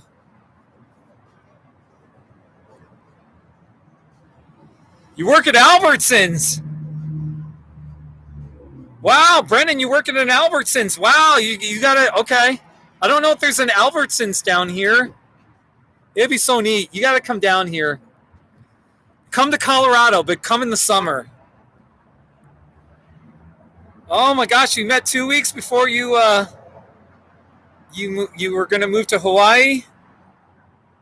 Yeah, Bear Paws, a supply like one of those feed supply stores. What do you call those? Like I don't know. Hey, by the way, I was gonna do all right. I was gonna buy some black licorice. I was gonna buy some black licorice and do a live stream. I had to do the Black History Month today. Okay, I had it like I was procrastinating, and that's I yeah. So I wanted to get this out of the way. So, and then also, the big news is the Senate acquitted Donald Trump. 57 people voted to convict him. 50 Democrats and 7 Republicans, which isn't enough, but it's at least something. Anyway, I even said to myself, I'm not gonna do Black History Month today because of the Senate and everything. But then I was like, no, I'm tired. Like, I'm Black history, Black lives. I'm not putting that off. Like I'm going to talk about it. So anyway, I'm just talking here. Yeah. So you met at a grocery store where you worked? That's great, in Billings, Montana. You've been together 5 years now. You've been married for almost 2 years. Seriously, okay, I don't know when. Maybe if I do it on Monday, it'll be a daytime live stream. If I eat black licorice. All right, but I do need to continue my bad candy live stream. So that's the next thing. After this, Black History Month, honoring the lives of my black friends and the community. All right. My next live stream will be eating bad candy. Brittany, I know. Brittany, here's the thing. I live in Custer County, Colorado. That pretty much it's like a little piece of Montana in Colorado. So, I'm just kidding, though. Should I come to Billings? Wait, are you in Billings or are you in Helena? Billings is kind of like western North Dakota. You're out on the plains there. You don't have enough mountains there in Billings. Right? I need mountains. So, what do you think about? I should come to Montana though. So, there was a girl in Livingston. I just visited her, but I met her on a dating website, and we were friends and for some time. But I met her in Montana. I drove up to Montana to meet her for the weekend, and it was fun. She lived in Livingston. This was like 2007. So, yeah. So you're in Billings, yeah. Like, Billings is kind of like, I don't want to, anyway. I'm sure there's a downtown area, right? Billings is the biggest city in Montana, right? Yeah, go to Missoula, Bozeman. Bozeman's not too shabby. I've heard good things about Helena. I gotta go to Big Fork.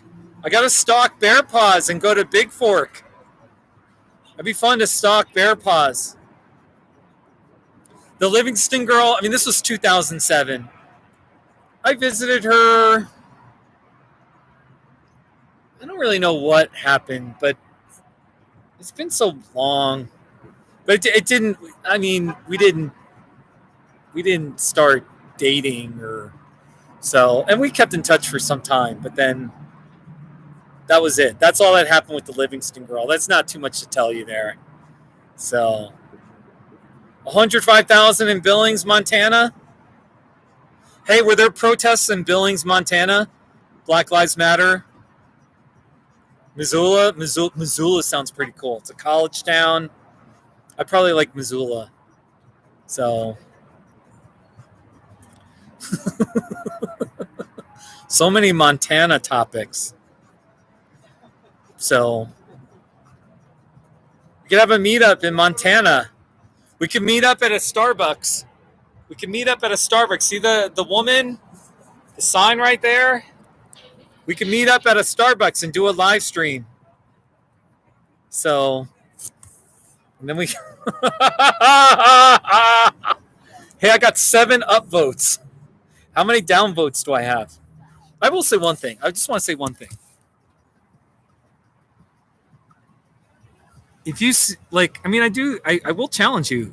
If you're watching me or listening to me, and you have a hard time with Black History Month, you need to search your heart. You've got a heart issue. Let it go, man. Most of the year, it's White History Month, and we simply call it history. It's part of our privilege. We tell our history is like, it's just inherent that we focus on our whiteness and when we talk about history. So it's just for 1 month. Learn something. I encourage you, let go of that grievance. Let go of that resentment. I don't know if it's hatred. Brennan brought that up. Maybe it is hatred. But I still think it's more about resentment and not caring about other people. That might be the thing that might set you free a little bit. If you're struggling in your life, you're not as happy, you're lacking meaning in your life, like you're kind of lacking in joy. There's something not right in your life. Maybe you need to do something radical and say, you know what? I'm just going to love people. I'm gonna love people that are different than me. I'm actually gonna just try it. Yeah, why not? So anyway, I just want to challenge you on that. Black History Month. Why can't we just spend 1 month and say, this is the one reminder month where we remind ourselves as white people, we're gonna love others. We're gonna go out of our way and express love. It feels good to give love. It feels good to give love. It feels good to tell somebody, hey, I love you. I've got your back. I want you to know I really care. And I'm committed to learning about what it's like to be you. I want to hear your stories. I want to know about injustice. I want to know I want to learn about what it's like to be Black in our country. Leave your comfort zone. So that's what, Okay, so I love this. I love when the live stream, I'm talking, and then everyone in the chat section is just talking among themselves. It's a beautiful thing. So, anyway, the Big M. You guys are talking about Missoula.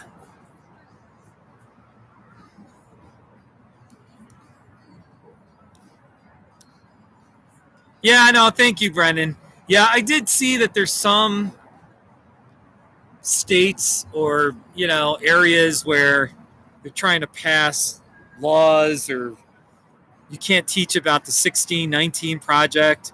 Heaven forbid you actually talk a little bit more about slavery. Oh, come on, man. By the way, one straw man argument is, I've seen kind of like racist people say, you're always about guilt, Steve. You're teaching white guilt. Oh my gosh, you want us white people to be guilty. No, I'm not. I don't want anyone to be guilty. It's not about guilt. Being guilty doesn't. It's about saying, hey, wait a minute. There's differences between us, and we have privilege as white people. We have privilege. I have white and male privilege. You know what I mean? And just saying, wait a minute, maybe I need to have more empathy for people who suffer from racism or sexism. Maybe I need to work on myself so that I'm not complicit in any kind of systemic racism. Maybe I just need to show that I care more and not be an indifferent bigot who's like, oh, the heck with those people. They're different. I need to fear them. So there's nothing about guilt. There's nothing about guilt. So, and anti-racists are not telling anybody to be guilty. I'm not guilty for who I am. Like, I was born with this skin. I was born a male. That's the way it is. I can't control that, and I'm not going to be guilty about it. All I can do, but the one thing I can do is love people and show that I care. Try to make a difference. Try to be the best version of me that I can be. And especially if there's injustice or bullying or, anything where I can help or change things for the better and make somebody else's life better, then of course, let's talk about it. Anyway, okay. I gotta go off on that. The white guilt. Oh my gosh. White guilt. So, anyway, I've gone for 1 hour and 55 minutes.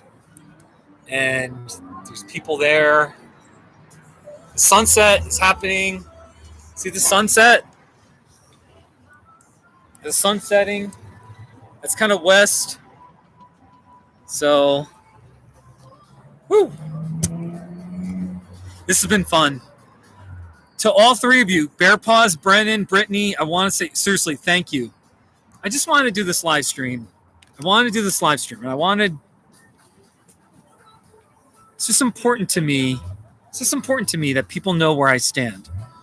So if people are going through my videos, they're going through my live stream playlist, they'll see this video and they'll at least know where I stand. Maybe they'll watch, maybe they won't watch my, they'll at least know where I stand. And I tried to make a difference.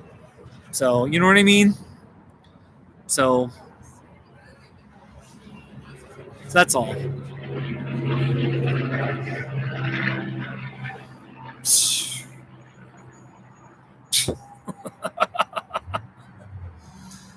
There's so much to talk about.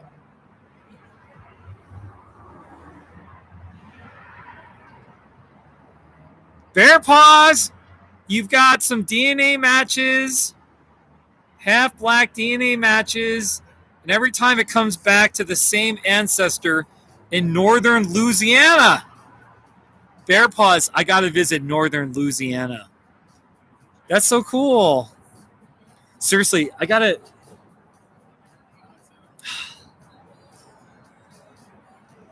I've been spending... I'm doing okay financially. Don't get me wrong.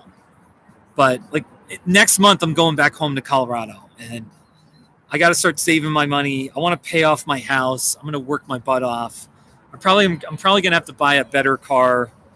My car has 280,000 miles on it.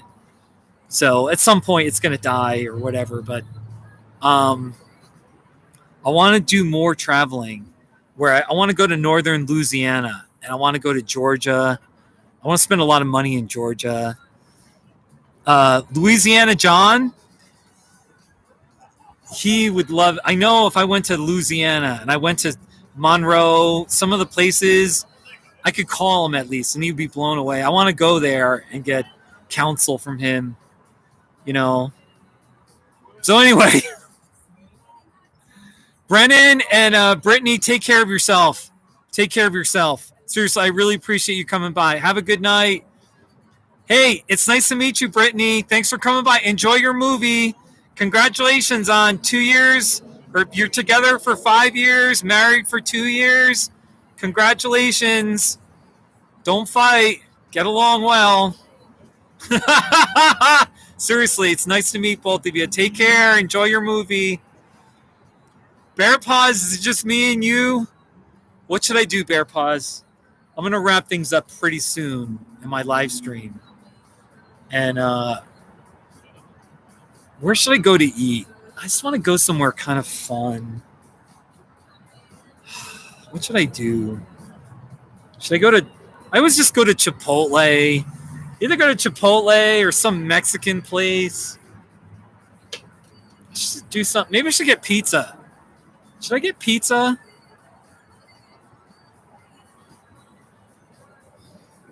I don't know what to do. Pizza does sound pretty nice. Pizza. If there wasn't a pandemic, I'd go to a Chinese buffet. Brennan, I'm a mental health therapist, and I just want to say, I've never been married, but I've heard so many stories about like couples having marital problems. So I actually do feel like I have good advice to give couples, even though I've never been married. But Anyway, that's a side note. But take care of yourself. I should still. I need to do. A couple of years ago, I did one where I talked about mental health the whole time, and I think I'm due to talk about like a mental health counseling topics. I could do it like Ask Steve. I'm a mental therapist live stream where people just ask me questions about whatever. That'd be pretty cool. So, Bear Paws, what should I do? Bear Paws, I gotta. All right, you know what? My car's over there. There's my car, my Honda. I just need to go for a drive. I need to go for a drive and photograph the sunset. Seriously, I just got to get out of my car, get out of my, like before it gets dark. I look like Bruce Springsteen. Thank you.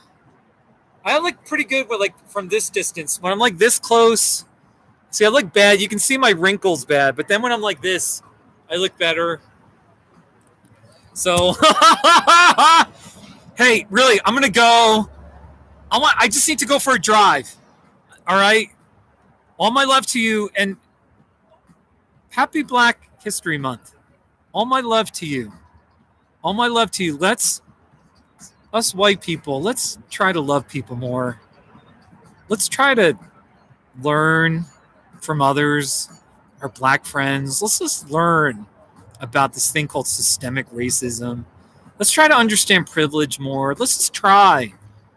All right? We don't have to be. Let's just try. Let's just show that we care. Black History Month. Black History Month. All my love to all of you. All right? It's not too shabby. And thank you for watching my live stream. I really appreciate it. Let's make a difference. I'm 49 years old. I'm just tired. I'm tired of living for my selfish self. I want to make a difference. Let's make a difference. All right? All my love to you. Yeah, Bear Paws. You're right. I could do a Q&A. Yeah, that's a good idea, Bear Paws. All right. All my love. Take care. All right. And, one last thing. I do want to say this. I